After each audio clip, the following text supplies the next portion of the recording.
You explain your actions in ways that protect you. Why people rarely see themselves completely objectively. Most people believe they understand their behavior clearly. They assume they know exactly why they made a decision. But human psychology is more complicated. People explain actions to protect self-image, reduce guilt, or preserve comfort. This doesn't mean intentional lying. Explanations often feel real to the person. That's what makes this so interesting. The brain isn't just interpreting reality. Sometimes it's also trying to protect identity simultaneously.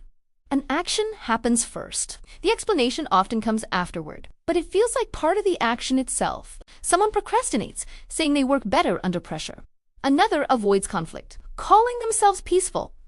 Sometimes explanations contain truth, but they can soften uncomfortable realities.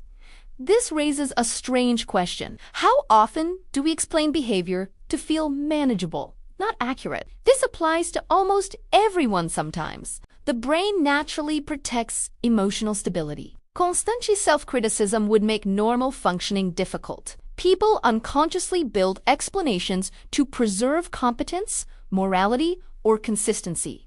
This happens automatically. The explanation appears quickly, and once it feels emotionally satisfying, deeper examination often stops there. That's probably why self-awareness is harder than people think. It's a constant challenge. I've noticed this during stressful academic situations.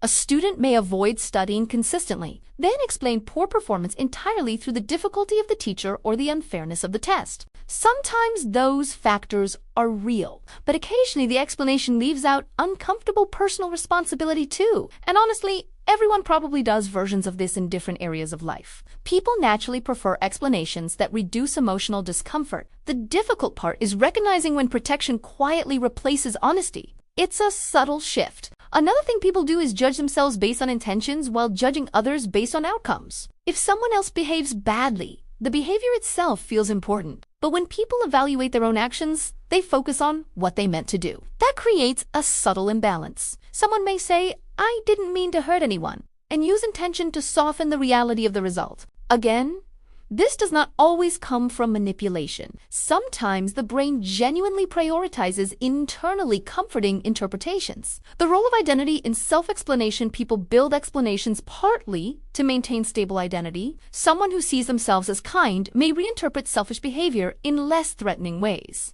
Someone who sees themselves as hardworking may explain burnout through external circumstances, ignoring unhealthy habits. Once identity becomes emotionally important, explanations often start protecting the identity itself. This is interesting because identity shapes perception more than most people realize. People are not always seeing themselves directly. Sometimes they are seeing a psychologically edited version that feels safer to live with. Why rationalization feels convincing rationalization works, partly because it usually contains partial truth. Completely false explanations are easier to detect internally. But explanations that mix truth with emotional protection feel believable. That's why self-justification can become so persuasive. The explanation does not need to be entirely false. And honestly, this happens in very small, everyday moments too. Not only major life decisions, the internet strengthens self-protective thinking. Online culture also reinforces this pattern constantly. People can almost always find communities that validate their interpretation of events.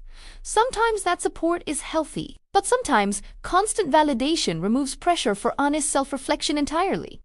Growth becomes harder. At what point does emotional validation stop helping and start protecting unhealthy patterns instead? That line feels difficult to define. Why accountability feels emotionally threatening? True. Accountability feels uncomfortable, partly because it threatens admitting selfishness, avoidance, insecurity, or immaturity can feel psychologically so the brain searches for softer explanations.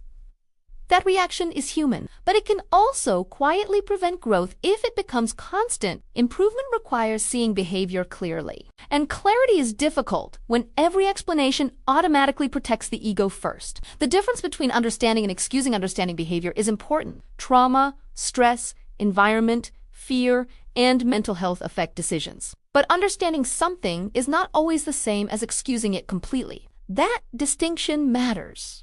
Self-awareness requires enough honesty to recognize when context explains behavior without fully removing responsibility. That balance is harder than it sounds. It's a constant negotiation. Why honest self-reflection feels real. Self-reflection often feels uncomfortable because it requires holding two ideas at once. You can be a decent person while still acting selfishly sometimes.